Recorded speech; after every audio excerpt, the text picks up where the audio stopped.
I have been limitless since I was a child. My feet have become my hands for as long as I can remember. My toes are my fingers. I use my feet for everything. And I don't even think differently about it. This is Chit and Chat, the Encouraging One Another podcast, where it's all about encouragement.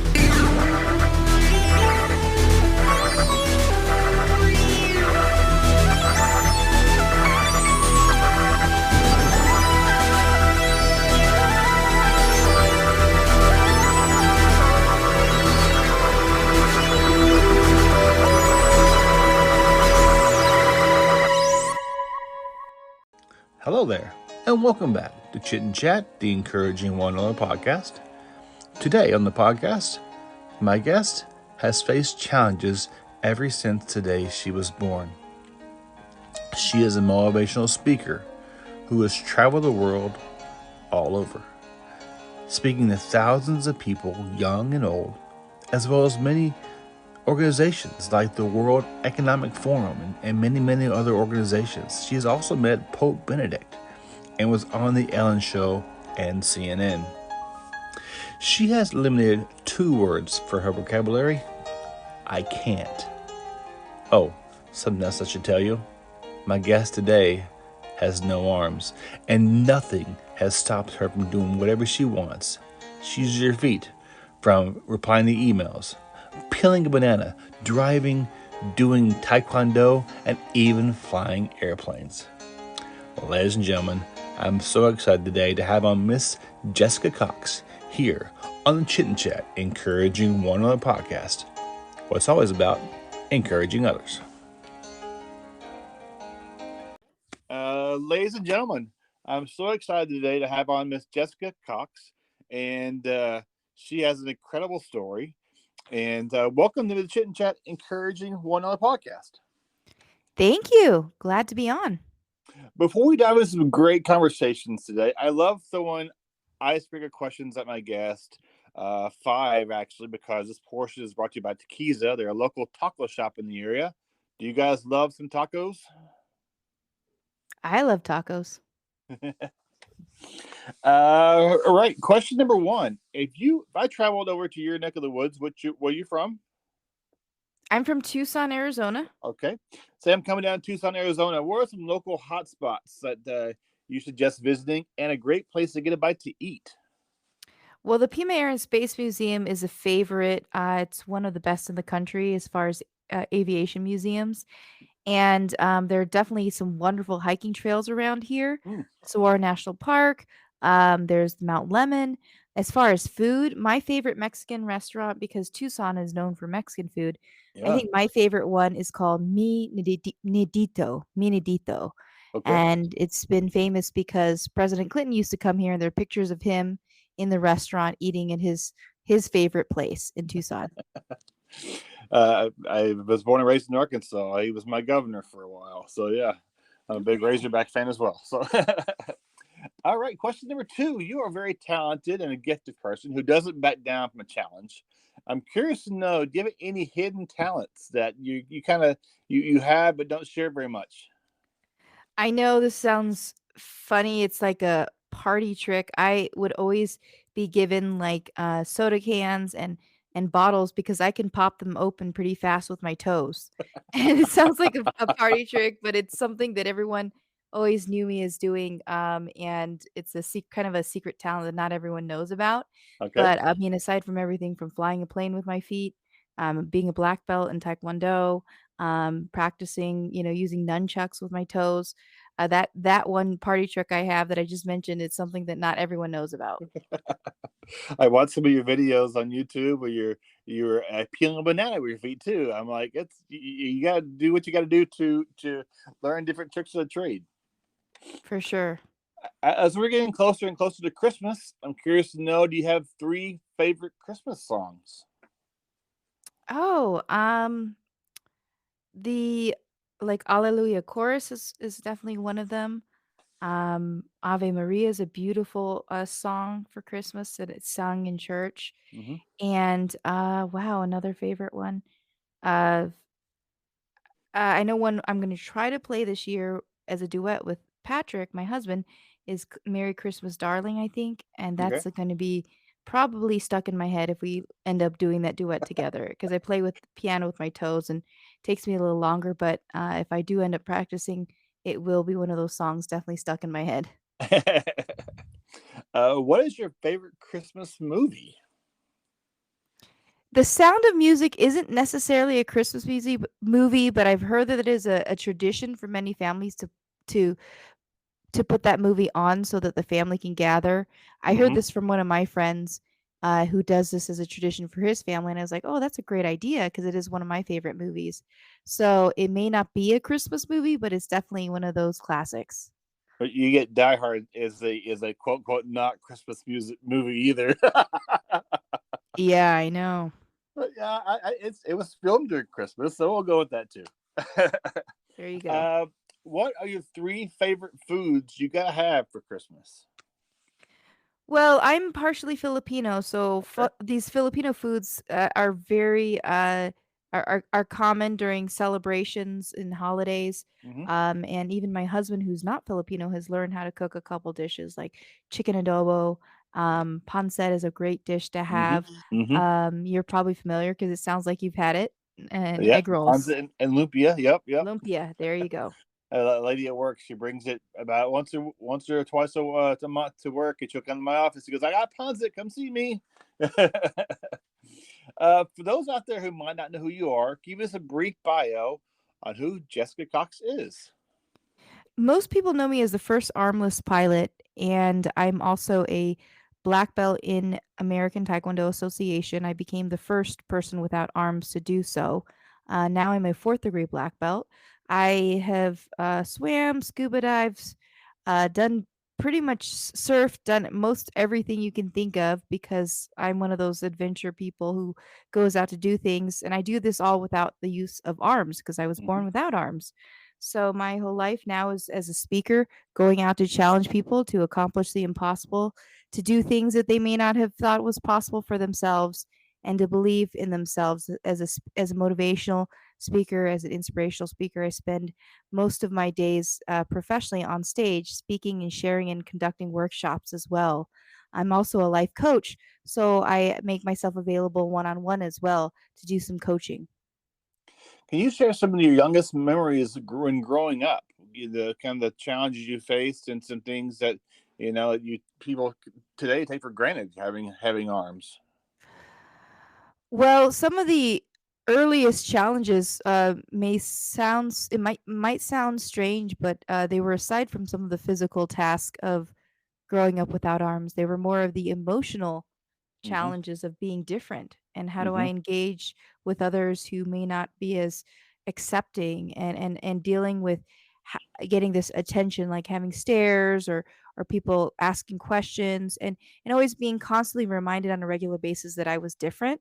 That Hmm. emotional challenge was something that I was able to come get through and definitely embrace that my difference and the fact that I catch a lot of attention because of my not having arms is a true gift. Hmm. And your parents decided to put you in public school vice private school. Can you explain the reasoning behind it a little bit? Sure. Yes. So I'm from a small town in southern Arizona, and there were a few private schools available, but I think my parents knew that they were not going to shelter me from the world. At some point in time, I was going to have to be out there and realize how to engage with people, interact with people, and their interactions. How to be an advocate for myself and be able to be with people, and so they enrolled me in a public school setting so that I wasn't like sheltered in any way. It was just right out there like everyone else, Hmm. and it gave me I was able to learn how to socialize and how to be independent. I see at the young age of 10, you began learning how Taekwondo. Why that sport? And what was your part that sparked your interest in Taekwondo? At the age of 10, I started Taekwondo. It was a funny story. We were at the public park, the city park. My brother, my sister, myself, my mom brought us there to play with the other kids. And there was a little girl there who didn't have any legs, and she was just playing on the playground just like everyone else. She used her arms as her legs, and she would just climb up the ladder to the slide and do everything else like all the other kids. And my mom went up to her and asked her about her daughter. And my mom went up to her mom and Mm-hmm. asked her about, why didn't she have any legs? And she was, it turns out she was born without legs. And her mom was proud to say that she had enrolled her daughter in taekwondo classes. Oh, wow. So my mom was intrigued, yes, and said, "Let me enroll my kids into taekwondo as well." So all three of us started taekwondo at the same school that this young girl had practiced at, and it was our journey. It stuck with me. It was definitely something I continue to. Here I am, Mm-hmm. 30 years, something years later, not quite 30, but many years later, I'm here practicing taekwondo on a weekly basis. What was it like walking your first class? I'm sure heads are turning and like, what's going on here? And you're like, I'm sure you were determined. I'm gonna kick butt in this sport. Well, I didn't exactly know what to expect going in. Okay. As a 10-year-old kid, I went in like I did with all my other activities, a little hesitant, having a little bit of self-doubt, which we all have at times. Yep. But it turned into this passion, and I'm so glad and feel fortunate that it stuck with me, because it built my confidence. I started to elevate my eye level because I would look down a lot so I wouldn't fall. But I started to know that self defense is definitely about keeping your eyes out, looking out, and I learned how to lift my eyes a little better. And you're what, fourth degree black belt, correct? Yes, I am a fourth degree black belt in American Taekwondo. Wow. And back in the days on the playground, you sat in the swing. I'm sure you were dreaming about flying, right? What about flying really sparked your interest?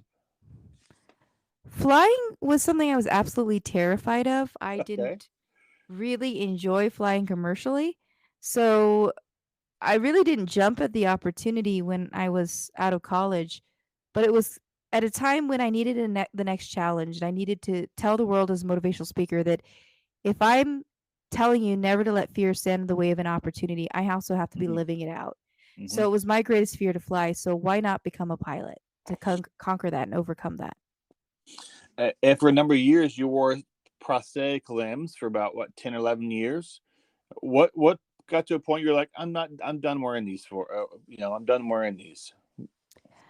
I I actually made the decision at the age of 14 to Okay. finally give up my prosthetic arms after more than a decade of wearing them. And the reason why is I never made the connection initially from the beginning. I was better and more efficient, faster with my toes and feet. I could feel whether something was hot, cold, smooth, or rough with my toes versus these prosthetics that I had to Mm-hmm. literally think through the process of what do I want them to do. And in that amount of time where I had to think through what I wanted them to accomplish, I could just do it with my toes faster. And they really were, awkward wearing them. They weighed like 10, close to 10 pounds. They were hot, heavy, um, bulky, awkward. Mm-hmm. And finally, I was just like, I don't need to conform. This is who I am, and who am I kidding? And I need to start embracing that. And at that age of 14, my parents said, you're old enough now to make a decision for yourself on what you want to do. And I moved forward walking to the bus stop without them for the very first time. And it was the best decision I ever made in my life. I'm sure you felt freer. I mean, you just kind of had really a burden of having those on you. I'm sure, right? Yeah, it definitely was a burden. I mean, I don't want to say the same for others Mm-hmm. because everyone has their own opinion about their own experience with prosthetics. Many people it gives them restores this hope in having their limb back, I can't say everyone has their own experience. For me, it was awkward and I felt like I was finally going to be the person God created me to be. Mm-hmm. So, my opinion about prosthetics is very different than some people. Okay. But it was for me a good decision. Can you share some of the first few tasks you began to learn to do with your feet, and as you progressed, the more and more things you learned? I mean, the first few things that you learn as a kid are the same exact things that I learned as a kid. Every child kind of goes through that picking up toys, feeling the world around them. I don't actually even remember what it was that was the first thing I did with my toes because it was that far back. Mm. But my mom was told to hand me toys um, to my feet. So even as early as when I was in a crib, she supposedly gave me toys that I would grab a hold of between my toes, stuffed animals and toys like that. And I saw you have just a regular driver's license. You drive vehicles. It comes you a lot of speaking engagements. You kind of want to drive the same kind of type vehicle. It's easier without different, additions and modifications. How did that go for you getting a license? Did that take a while? Getting my license and proving that I could do it without modification was a little bit of a process, a journey. But once I did prove that I could drive an unmodified car, I was given a license like everyone else. Mm. A license that allowed me to rent cars if I wanted to, drive my friends' cars or other family members' cars. And I wanted that freedom because I knew I wasn't always going to have my car. Mm-hmm. So being licensed to drive any car, as long as it's an automatic, it Yeah. worked for me. My kids can't drive sticks. Me and my wife are the only ones in our family drive stick shifts. My little car is a stick shift, so a lot of folks don't know how to drive stick shifts. Later in 2005, you graduated from the University of Arizona with several degrees, and you continued to face challenge after challenge, and you realized you wanted to share your experiences and become encourager to others. When did it really click that you wanted to be a motivational speaker and to share your story? I did my first motivational speech when I was a sophomore in high school. I Oh. was literally just asked, "Can you come speak to these seventh graders in middle school? They have a lot of adversity, and it would be nice for you to share a few words." I Mm. shared a few words about my life. They were so inspired, and I was like, had this light bulb moment like, oh, wow, well, maybe I should consider doing this more often. And that led to another opportunity and another opportunity. And then I thought, well, what if I consider this as a profession? And I found out about other motivational speakers and started to follow what they do and reached out to make the connection. And I said, okay, well, I want to consider this as a profession. And here we are 17 years later, 27 countries later, speaking all over the world, 2 TEDx talks. Um, and it's taken me to wonderful places around the world to experience. And how's that like connecting with people who are missing different parts that we really take advantage that what was that like getting responses from people around the world? Well, it's not as rare as you may think. 1 in 1,000 births experience a limb difference. So there are a lot of people out there, and I definitely love the experience of the people. Just like this past weekend, I spoke for 2,000 young people at the Long Beach Convention Center, and a young woman came up to me and said, "I was born without my hand." And it is so amazing to connect with people who have similar challenges and to reassure them that, they're gonna be just fine, and then they tell me their stories. It's definitely a wonderful family. Then you say you dream of flying lessons. How long did it take you to become a pilot? It took me close to 3 years to become a certified pilot. It was, training in Florida, California, Arizona, 3 flight instructors, um, over the course of 3 years, 3 different airplanes, numerous hours of studying, the books, of course, because there's the knowledge as well that you have to understand. And so I would say close to 3 years. Wow. And once you became the first pilot to get the title of the first woman to fly a plane with no feet. That was what accomplished that. Becoming the first pilot to fly an airplane with her feet, without the use of arms and hands and getting the Guinness World Record was just, I think the icing on top because I didn't even know that I was gonna get a Guinness World Record medal for that. I mean, I went into this hobby, this sport of aviation Mm-hmm. with the goal of conquering it and overcoming my fear so that I could push the message out to the world that never let fear stand in the way of an opportunity. So all the extra stuff, the extra stuff that came with it, was I think just icing on top for sure.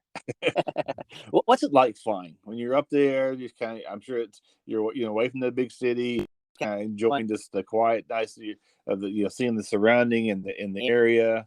It's kind of peaceful place to be at. I am still not at the point that I can just completely relax when I fly, but I will say I love sunset flights, and there's nothing more beautiful than to be up in the air watching a sunset, Mm. and to be when the air is smooth, to be up there and the windows of the airplane I fly, you can keep the windows down if you want, have the wind blowing, and it's just really a peaceful, peaceful time at sunset, I think. And we'll fast forward up to 2012. You were doing taekwondo. You met a guy named Patrick. Can you share about that? Sure, yes, I've been married now 10 years, believe it or not, but many years ago, before being married, I met Patrick through Taekwondo.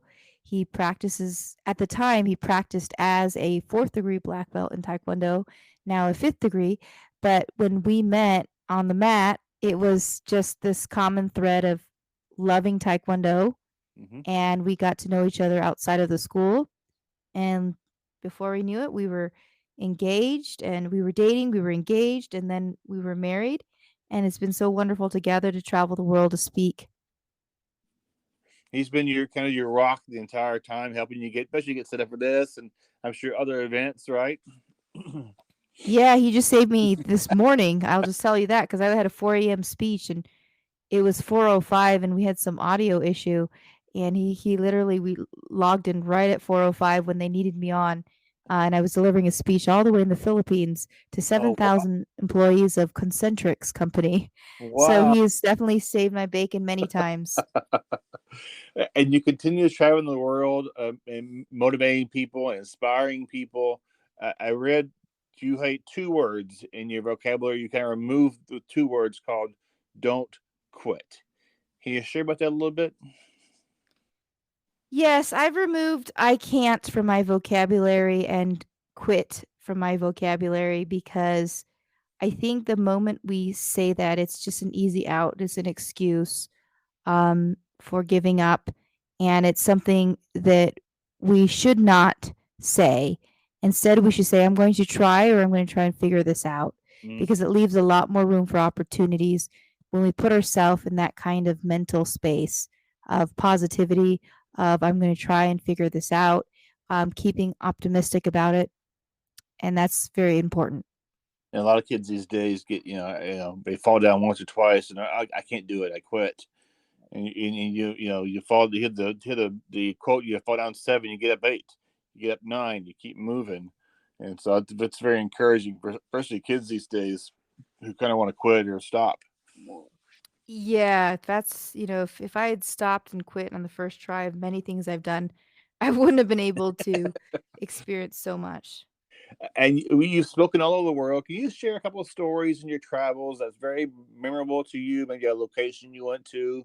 Maybe you heard someone's story of their struggles they'd faced. Okay, yeah, there's one story I remember being in Guatemala and speaking there. Of course, in Guatemala, not everyone speaks English, so a lot of my speaking was being translated into the local language. And after I did my speech, I was given a wonderful tour of the downtown area.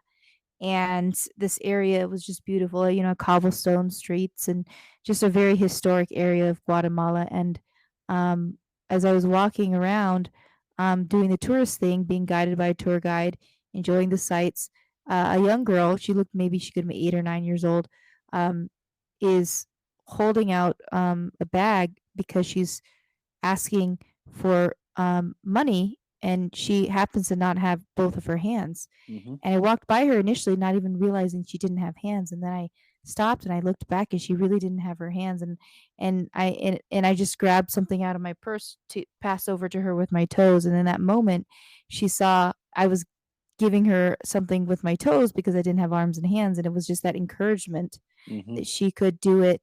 She could get through her challenges as well, and that moment is something that I will always remember as being in Guatemala doing that. Oh, wow. And when did the origin of possible thinking come into play? I was reading it on your website, and the achieve model. Can you share about that as well, please? Yes, possible thinking is a spin on, I think people have heard positive thinking. Mm-hmm. And I want to make sure that it's very clear it's possible thinking is different. It's basically going in and being optimistic and seeing the opportunities, seeing a challenge through the lens of possibility. And possible thinking is breaking it down into what I say all the time, thinking outside the shoe, making sure that you can do it by figuring out a way in a different way sometimes, because I had to learn how to tie my shoes from the outside in, tying my laces with my toes and then slipping my feet in, which is why I came up with the phrase think outside the shoe. And achieve, the acronym achieve, each word, a letter means something. Can you share about that? Sure. So I have Achieve model. As a speaker, there's a lot of topics to talk about. I have an organized method for breaking those down. Like Achieve model, each letter of Achieve represents something that I talk about. I don't have time to talk about all of them, but A, for example, is adversity management. And I talk about how it is that we can be more resilient, how we can persevere, especially now after the pandemic. A lot of people are challenged.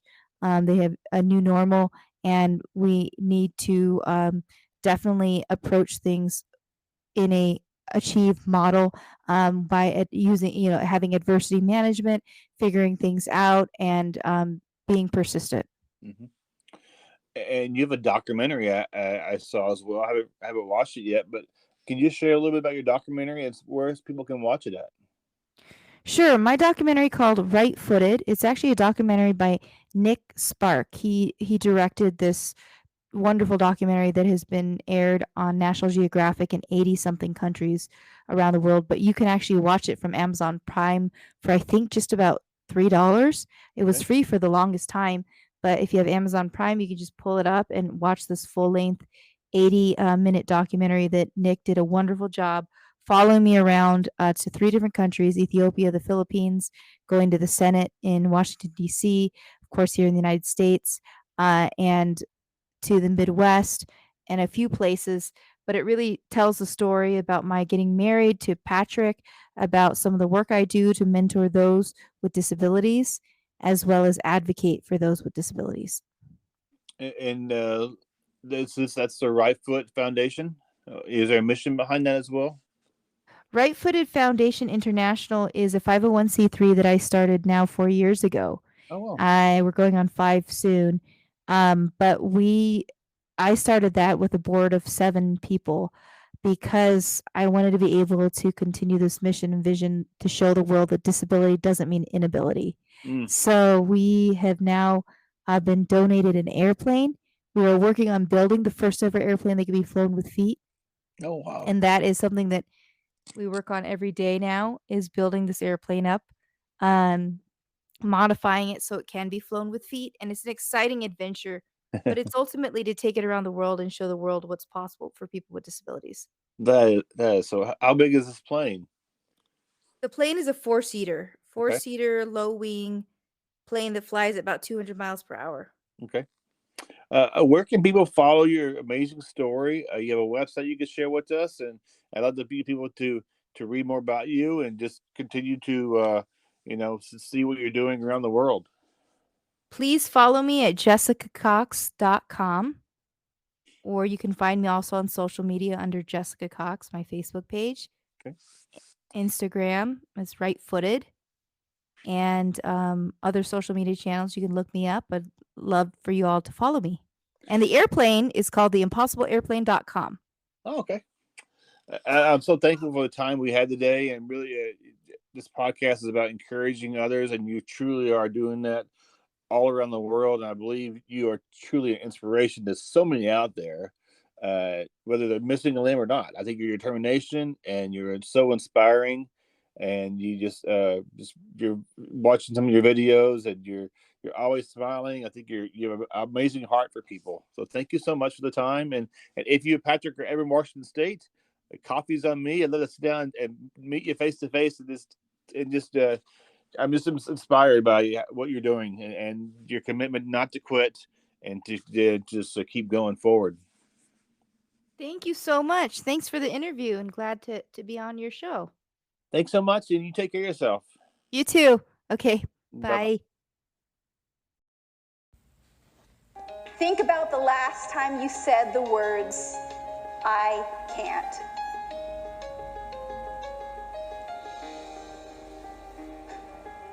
When we say I can't, we set ourselves up for failure. We start to believe what we say. And persistence means not giving up. It means not using those two words, which I've tried my best to eliminate from my vocabulary. I challenge you to do the same. Next song I'm going to play for you is by Jessica Lynne Witty and her husband Raymond Hayden, called Bold. I've had a great pleasure of interviewing both of these guys on my podcast. Both are very, very talented musicians. And Jessica has a happy hour Facebook. You can go online, and her and her husband and their buddies just have a great time sharing life and just good old times. Follow her on Facebook. Raymond's got some amazing music. He actually does a bumper for my podcast, and I'm just so glad I'm able to cross paths with these guys. This is their song called Bold in their home studio. Enjoy.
Such a great song.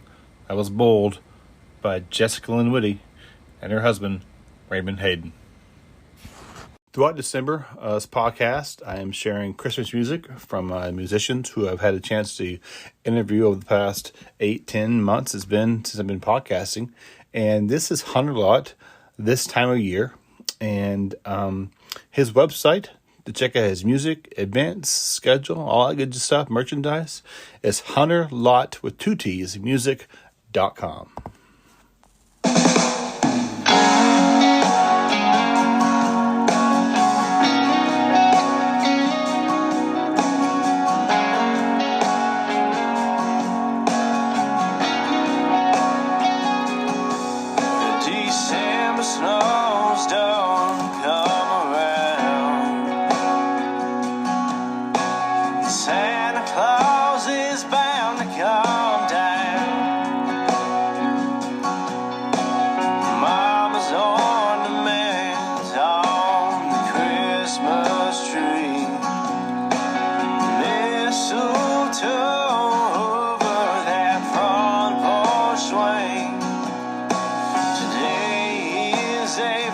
Special day for the boy.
That was Hunter Lott at This Time of Year.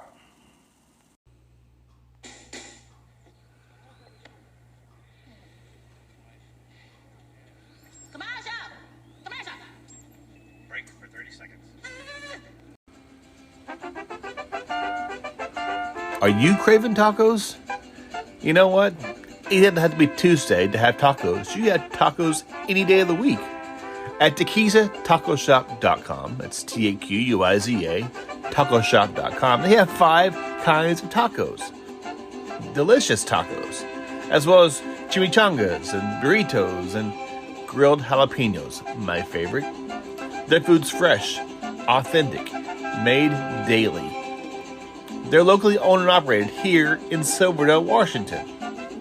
They got a food truck and a Facebook page. You can go online and check out their amazing menu.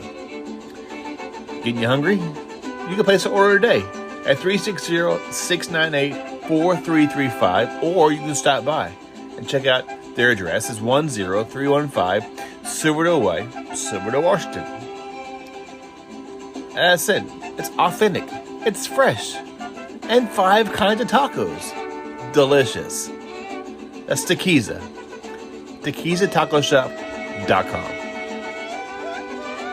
Every day is a day for tacos. Are you craving donuts? Not those one bite and done donuts that's been sitting on your local grocery store shelf for who knows how long donuts. No, sir.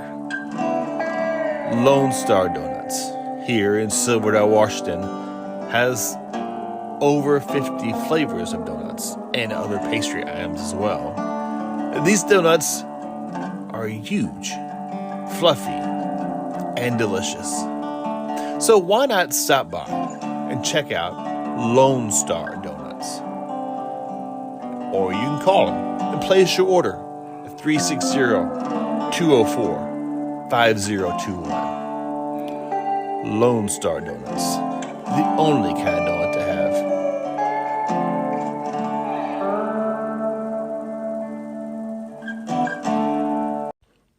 This is Robbie Harte. You don't belong here.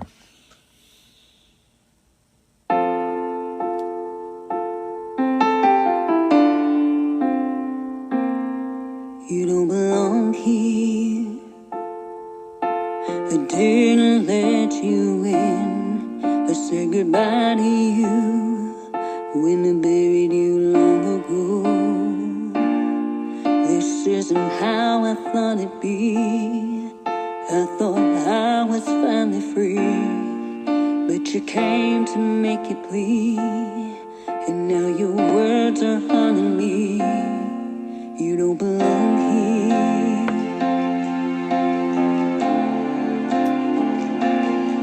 You don't belong here.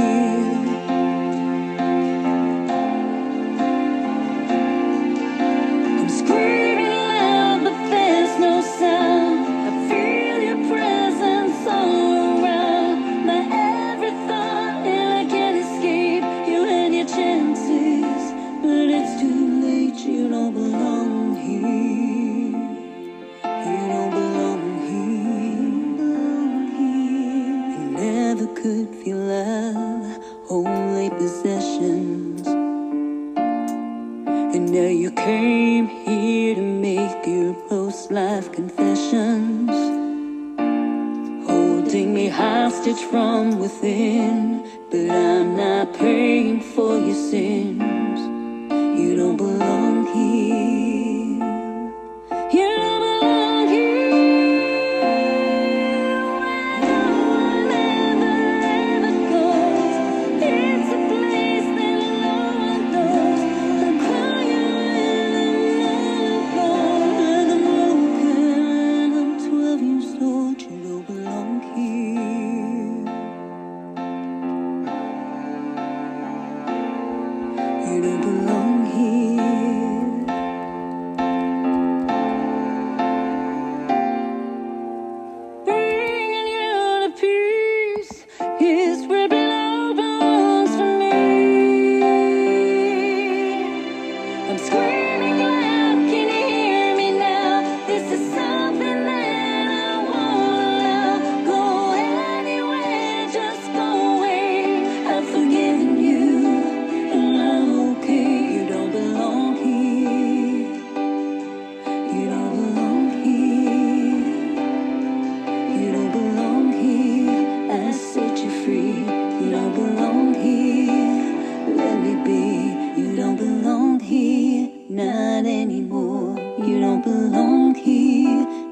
close the door. What a great song by Robbie Harte. I've had her on the podcast and a great interview, and I shared some of her amazing music. Yeah, check out Robbie Harte. It's HARTE.com for her music and her upcoming events. Such a tremendous, tremendous musician. Thank you so much for joining the Chit and Chat Encouraging One Another podcast. Today, my guest was Jessica Cox. Truly an inspirational person who is encouraging people all over the world. Even though she's lacking 2 arms, nothing has stopped her. She will continue to do that and sharing her amazing story. I also want to thank Hunter Lott, Raymond Hayden, and Jessica Lynne Witty, and Robbie Harte for allowing me to share the music on this podcast.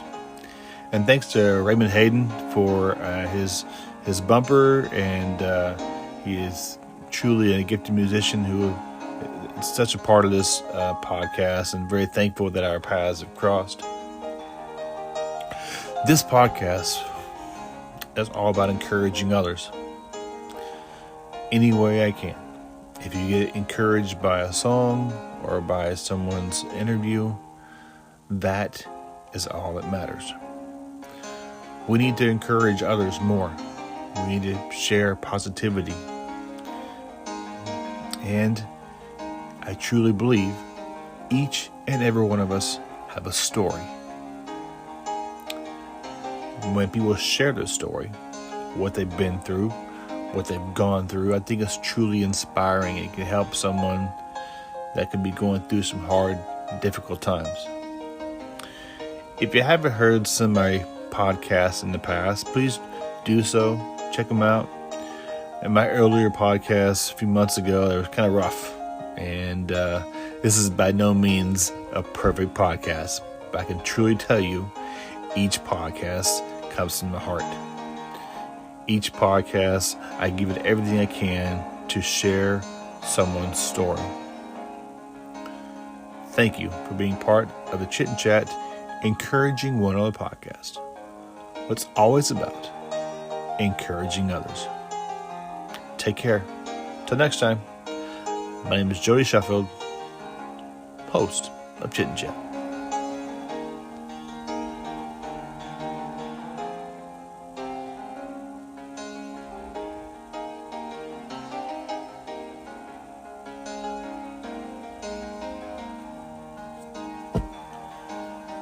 This is Raymond Hayden. Laughter and smile.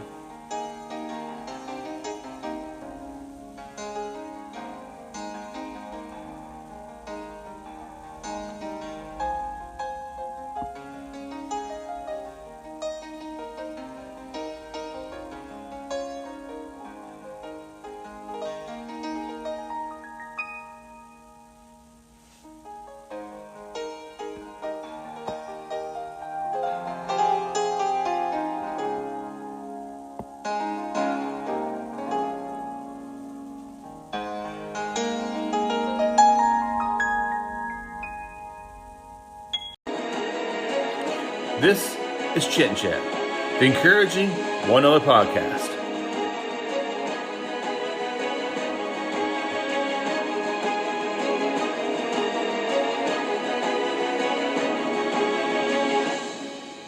What it's all about, encouraging others.